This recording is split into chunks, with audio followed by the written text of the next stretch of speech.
pours on campaign events, hoping to help pull off the key Democratic victory in New Jersey a year after he won the White House. Great. Julie Kurtz live in Washington. Julie, thanks. Well, the governor's race in Virginia is another key election being watched very closely in Washington and around the country. Our chief political correspondent, Carl Cameron, has been with the candidates as they make a final campaign blitz.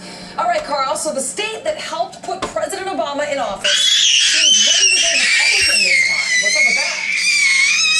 Well, actually, that's kind of a tradition for Virginia. You got to go all the way back to 1972, and ever since then, the party in power at the White House has been thrown out of power at the State House in Richmond.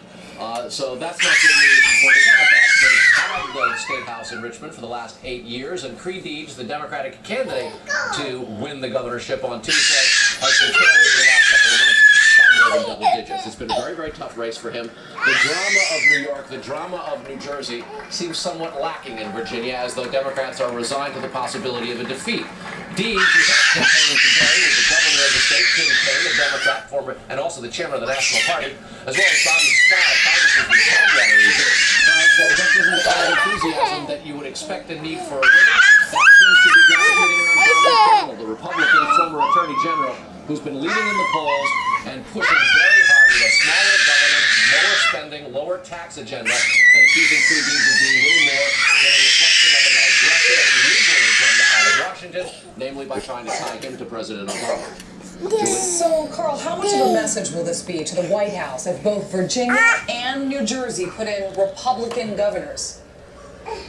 Well, to put it in the perspective of how Republicans look at it, they almost don't want to say it because they don't want to jinx it. The last time Republicans won both New Jersey and Virginia's governor's races was in 1993. That set up the tsunami that was the Gingrich Revolution of 1994 when Republicans took control of the House for the first time in half a century.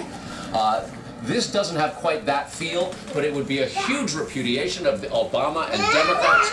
There was all this talk earlier in the year about Republicans were in the wilderness and couldn't possibly compete in the era of Obama. To win, potentially, both states would be a huge contradiction of that, and a sign that they can not only contend but can win.